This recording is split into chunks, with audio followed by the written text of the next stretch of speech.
Hi everyone, welcome to career big study circle SSC CGL and MTS 2024. ఈ ఎస్ఎస్సిలో మనకి general అవేర్నెస్లో చాలా చాలా important. ఈ జనరల్ ఎస్ఎస్సి ఎంటీఎస్ కొట్టాలంటే ఎస్పెషల్లీ మనకి జనరల్ అవేర్నెస్ చాలా ఇంపార్టెంట్ అనేసి చెప్పడం జరిగింది. ఆ జనరల్ అవేర్నెస్ చాలా ఎక్కువ సిలబస్ ఉంటుంది, బట్ మేజర్గా రిపీటెడ్గా వస్తున్న టాపిక్స్ అనేసి మీకు 71 టాపిక్స్ అనేది చెప్పడం జరిగింది. 71 మోస్ట్ రిపీటెడ్ టాపిక్స్. ఫస్ట్ మీరు ఈ 71 టాపిక్స్ని కంప్లీట్ చేయండి. ఇంకా టైం ఉంటే మీరు రిమైనింగ్ టాపిక్స్ చదువుతారా, బట్ ఈ 71 టాపిక్స్ మాత్రం మస్ట్ అండ్ షుడ్గా మీరు చదువుకొని ఎగ్జామ్కి వెళ్ళాలి అని చెప్పాను. ఇంకా మనకి సెప్టెంబర్ 30 నుండి నవంబర్ 14 వరకు ఎగ్జామ్స్ కండక్ట్ చేయడం, ఎస్ఎస్సి ఎంటీఎస్ ఎగ్జామ్ కండక్ట్ చేస్తామని చెప్పడం జరిగింది. అదేవిధంగా ఎస్ఎస్సి సీజన్ అయితే 9th నుండి స్టార్ట్ అవుతుంది, 26th వరకు ఎగ్జామ్స్ అవుతాయి. అదేవిధంగా మనకి రీసెంట్గా అయితే ఈరోజు మనకి ఎస్ఎస్సి సీజన్లో మనకి జోన్ వైజ్గా మనకి సదరన్ జోన్, నార్త్, మనకి సదరన్ జోన్ అప్డేట్ కూడా వచ్చింది. అప్లికేషన్ రిజెక్ట్ అయిందా, యాక్సెప్ట్ అయిందా అంటే మనకి అప్లికేషన్ స్టేటస్ అనేది ఈ రోజు అనేది ఓపెన్ అయింది. సో అది కూడా మీకు టెలిగ్రామ్ ఛానల్లో నేను అప్లోడ్ చేస్తాను. అక్కడ నుండి మీరు అప్లికేషన్ రిజెక్ట్ అయిందా, యాక్సెప్ట్ అయిందా అనేది కూడా చూసుకోండి. ఇక మనకి ఈ 71 టాపిక్స్లో భాగంగానే మనం ఇప్పుడు వరకు పాలిటీని కంప్లీట్ చేసుకున్నాం. అదేవిధంగా ఈరోజు క్లాసికల్ డాన్సెస్లో మనకి థర్డ్, ఇప్పుడు వరకు భరతనాట్యం, అదేవిధంగా కూచిపూడి డిస్కస్ చేసుకున్నాం. ఈరోజు మోహినియట్టం. ఈ 45 డేస్లో ఎలా ప్రిపేర్ అవ్వాలనేది ఇంగ్లీష్ బుక్ స్ట్రాటజీస్ చెప్పాను. ఇంగ్లీష్కి సంబంధించిన బుక్స్ కూడా కొన్ని టెలిగ్రామ్ ఛానల్లో పీడిఎఫ్లు అనేది ప్రొవైడ్ చేయడం జరిగింది. సో మ్యాక్సిమం బుక్స్ తీసుకోండి, చదువుకోవడానికి ఉపయోగపడుతుంది. పీడిఎఫ్లు అనేది చాలా మీకు చదువుకోవడం కొంచెం ఇబ్బందిగా ఉంటుంది, బుక్స్ అయితే చాలా ఈజీగా ఉంటాయి. అయితే ఈరోజు ఇలా మోహినియట్టం గురించి తెలుసుకుందాం. మోహినియట్టం అనేది ఏ స్టేట్ యొక్క క్లాసికల్ డ్యాన్స్ అంటే మనకి కేరళ. ఏ స్టేట్ యొక్క క్లాసికల్ డ్యాన్స్ అంటే ఫస్ట్ వన్ కేరళ. మనకి కేరళలో చూసినట్లయితే మోహినియట్టం ఉంటుంది, కథాకళి, 2 క్లాసికల్ డాన్సెస్ ఉంటాయి. మనకి క్లాసికల్ డాన్సెస్ అని ఎన్నో సంగీత నాటక అకాడమీ నుండి ఎన్ని క్లాసికల్ డాన్సెస్ రికగ్నైజ్ చేయబడ్డాయి అనేది రీసెంట్గా జరిగిన ఎస్ఎస్సి సిహెచ్ఎస్ఎల్లో మనకి ఎస్ఎస్సి సిహెచ్ఎస్ఎల్ 2024లో మనకి క్వశ్చన్ అడగడం జరిగింది. ఏంటంటే క్వశ్చన్, సంగీత నాటక అకాడమీ ద్వారా గుర్తించబడిన డ్యాన్స్ ఫామ్స్ ఎన్ని అని అడగడం జరిగింది. సంగీత నాటక అకాడమీ గుర్తించబడిన డాన్సెస్ ఫామ్స్ అయితే 8. అదేవిధంగా మినిస్ట్రీ ఆఫ్ కల్చర్ అయితే 1. మనకి ఎగ్జామ్లో దీని గురించి అడగడం జరిగింది కాబట్టి 8 క్లాసికల్ డాన్సెస్ అనే గుర్తుపెట్టుకోండి. అయితే 8 క్లాసికల్ డాన్స్లో మనకి కేరళలో ఎన్ని ఉన్నాయంటే, కేరళలో మనకి 2 ఉంటాయి. 1 మోహినియట్టం, 2 కథాకళి. ఈరోజు ఆ మోహినియట్టం గురించి తెలుసుకుందాం. నెక్స్ట్, ఈ మోహినియట్టం అనేది ఏ గాడికి రిలేటెడ్గా ఉంటుంది. ఫర్ ఎగ్జాంపుల్ మనకి కూచిపూడి చూసినట్లయితే కృష్ణుడి గురించి, అదేవిధంగా భరతనాట్యం చూసినట్లయితే శివుడి గురించి. మనకి ఈ మోహినియట్టము ఎవరి గురించి అంటే లార్డ్ విష్ణు, గాడ్ విష్ణు, ఓకేనా, విష్ణు. ఈ మోహిని అంటే మీకు గుర్తుండాలి, మోహిని అంటే ఒక మహిళ పేరు, అంటే ఒక స్త్రీ నేమ్. మోహిని అవతారం అంటే చూడండి, మోహిని అంటే ఒక ఫిమేల్ నేమ్. అందువల్లే ఆ ఫిమేల్ నేమ్ వల్లే మనకి ఈ మోహినియట్టం అని పేరు వచ్చింది, మోహినియట్టం. ఈ మోహినియట్టం అనేది కేరళలో one of the most important classical dance. ఈ మోహినియట్టంలో మేజర్గా one of the important person ఎవరంటే కళామండలం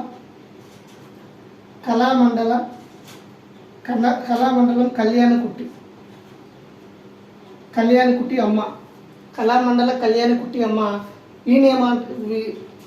కళామండల కళ్యాణకుట్టి అమ్మ. ఈమెను ఏమంటామంటే మనము మదర్ ఆఫ్ మోహినియట్టం. మీకు భరతనాట్యం చెప్పినప్పుడు బాల సరస్వతి గురించి చెప్పాను. తంజావూరు బాల సరస్వతి మనకి క్వీన్ ఆఫ్ భరతనాట్యం అని చెప్పాను. అదేవిధంగా కూచిపూడి చెప్పినప్పుడు గురు ఆఫ్ కూచిపూడి అని మనకి వెంపటి చిన్న సత్యం అని చెప్పాను. ఇక్కడ మోహినియట్టం చూసినట్లయితే mother of Mohiniyattam mother of Mohiniyattam అంటే ఎవరు అంటే Kalamandalam Kalyanikutty Amma. Very very important. ఓకేనా. తర్వాత ఈ మోహిని అట్టం అనేది ఏ స్టైల్? కర్ణాటక స్టైలా, హిందుస్థాన్ స్టైలా? మనకి మేజర్గా ఎగ్జామ్లో చాలాసార్లు రిపీట్ అయింది. మోహిని అట్టం అనేది ఏ స్టైల్ అనేది? ఆప్షన్లో కర్ణాటక స్టైలు, ఆప్షన్ బిలో మనకి హిందుస్థాన్ స్టైలు. ఇక్కడ మనం చూడాల్సింది హిందుస్థాన్ స్టైల్ మనం చూసినట్లయితే కథక్ వస్తుంది, మనకి కర్ణాటక స్టైల్ చూసినట్లయితే మోహిని అట్టం వస్తుంది. కూచిపూడి కర్ణాటక స్టైలు, అదేవిధంగా మనకి భరతనాట్యం కర్ణాటక స్టైల్, మోహిని అట్టం కర్ణాటక స్టైల్. అంటే మేజర్గా సౌత్లో ఉన్న డ్యాన్స్ ఫామ్స్ అన్నీ మనకి ఏంటంటే కర్ణాటక స్టైల్. ఎగ్జామ్లో మోస్ట్ రిపీట్ అయిందండి, అందువల్లే. కాకపోతే ప్రీవియస్ ఇయర్ పేపర్లో కర్ణాటక స్టైల్. ఓకేనా. తర్వాత ఈ మోహిని అట్టంలో ఇది యొక్క ఫీచర్స్ ఏంటి? మోహిని అట్టంలో మనకి ఏ స్టైల్ ఉంటుందంటే లాస్య స్టైల్ అండి. లాస్య స్టైల్. అసలు what is the Lasya style?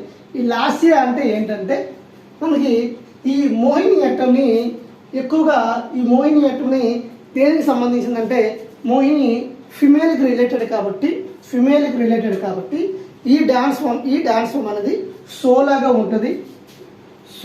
ఉంటుంది. అదేవిధంగా ఫిమేల్స్ మాత్రమే ఈ పర్ఫామ్ చేస్తారు ఎక్కువగా. ఎందుకు అంటే నేమ్ని చూడండి, మోహిని అంతా ఫిమేల్ ఇండికేట్ చేస్తుంది కాబట్టి ఈ ఫామ్ని లాస్య స్టైల్ అంటే ఏంటంటే గ్రేస్ అండి. గ్రేస్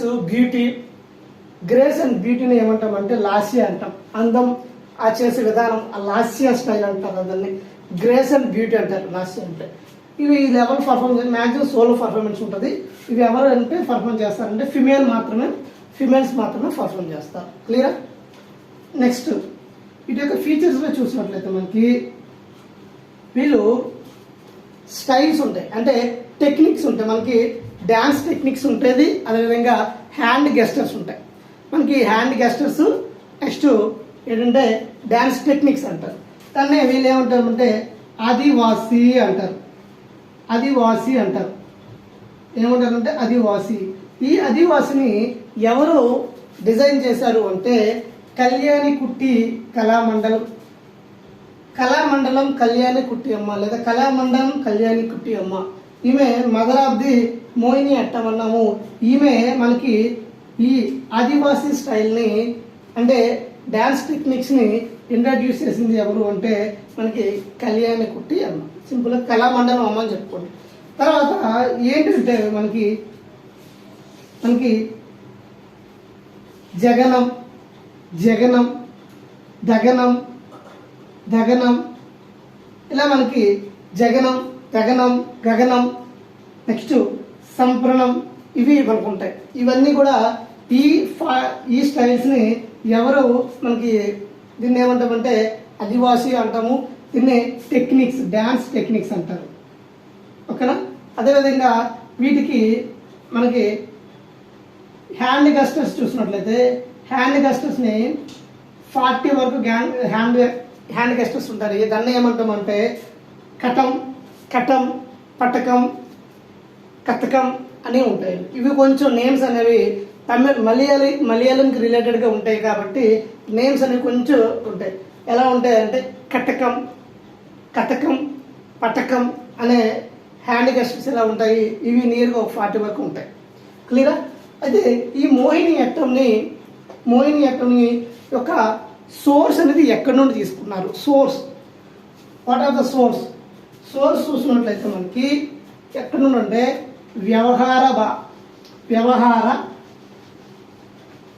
వ్యవహార శైలి ఎక్కడి నుండి తీసుకున్నారంటే కొన్ని పార్ట్స్ అనేవి మనకి నాట్య శాస్త్రం నుండి తీసుకుంటారు. నాట్య శాస్త్రం రాసింది ఎవరు అంటే భరత్ ముని. వీరికి మేజర్గా సోర్సెస్ ఏంటంటే వ్యవహార శైలి, వ్యవహారమాల అంటారు. దీన్ని ఎవరు రాశారు అంటే మంజుమంగళం నంబోదరై. ఎవరంటే మంజుమంగళం నారాయణ నంబోదరై. నారాయణ నంబోదరై. ఇది సోర్స్ అండి, ఎగ్జామ్లో అడిగారు. ఏంటంటే దీని యొక్క మోహినియట్టం యొక్క సోర్స్ ఏంటంటే వ్యవహారమాల. ఎక్కడి నుండి ఎవరు రాశారు అంటే మంజుమంగళం నారాయణ నంబోదర. ఇది సోర్స్ అండి, వెరీ వెరీ ఇంపార్టెంట్. ఒకసారి అడగడం జరిగింది.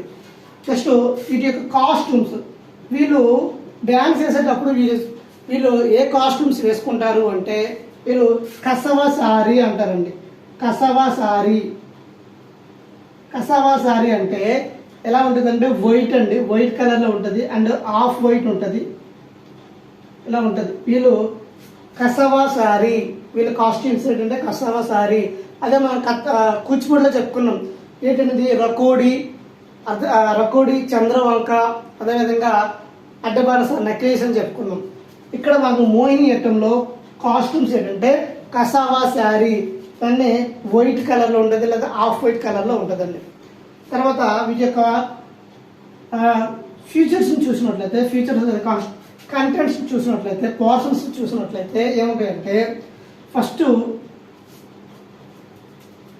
ఏముంటుందంటే వరణం ఎగ్జామ్లో అడగడం జరిగింది. వరణం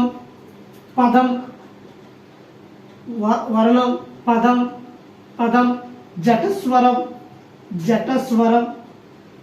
చూసినట్లయితే ఫస్ట్ చోళకేటు అని ఉంటుందండి. చోళకేటు ఫస్ట్ మనం వీళ్ళు ప్రదర్శించే ఈ పోర్షన్లో మనకి ఎన్ని ఉంటాయంటే 7 ఉంటాయి.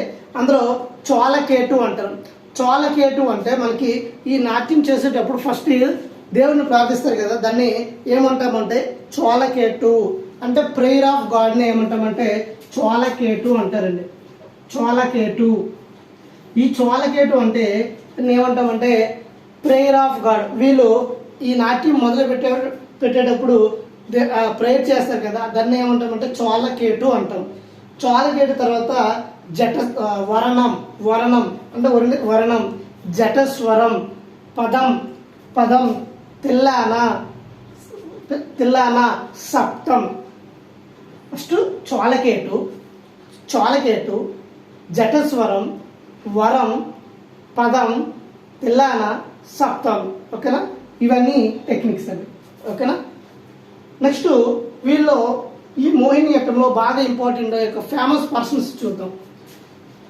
ఇది ఎగ్జామ్లో మనకి ఇంపార్టెంట్. ఫేమస్ పర్సనాలిటీ చూసినట్లయితే ఫస్ట్ ఫేమస్ పర్సనాలిటీ ఎవరండి? కళామండలం కుట్టి కళ్యాణి అమ్మ. ఈమెను ఏమంటామంటే మదర్ ఆఫ్ మోహినియట్టం అంటాం. Very very important. కళ్యాణి అది మీకు చెప్పాను కాబట్టి అది గుర్తుపెట్టుకోండి.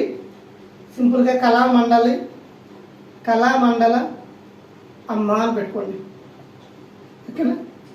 తర్వాత సునంద నాయర్.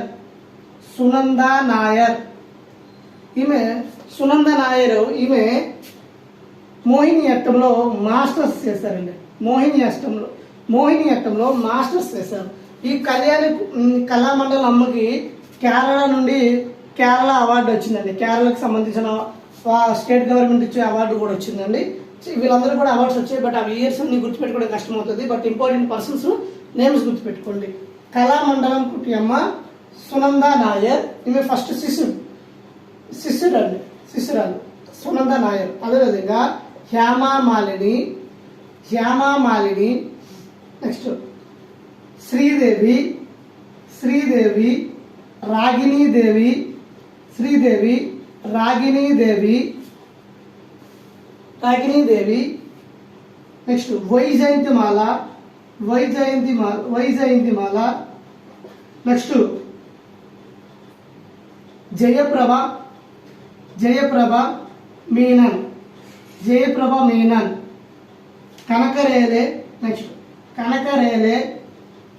కనకరేలే. ఇది ఇంపార్టెంట్ అండి. ఒకసారి మళ్ళీ ఆ నేమ్స్ చెప్తాను చూడండి. ఫస్ట్ ఇది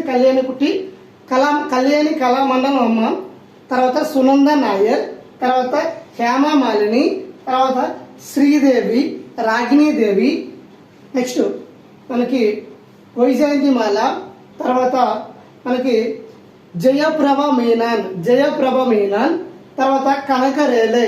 వీళ్ళందరూ కూడా మోహినియట్టంలో ఇంపార్టెంట్ పర్సన్స్. ఇది కంప్లీట్గా మోహినియట్టం గురించి. ఒకసారి బ్రీఫ్గా చెప్తాను చూడండి.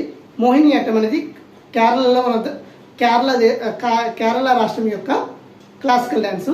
ఇది కర్ణాటక స్టైల్కి సంబంధించింది. వీళ్ళు బాగా ఫేమస్ కళ్యాణి అమ్మ. ఈమెనే మదర్ ఆఫ్ మోహినియట్టం అంటాము.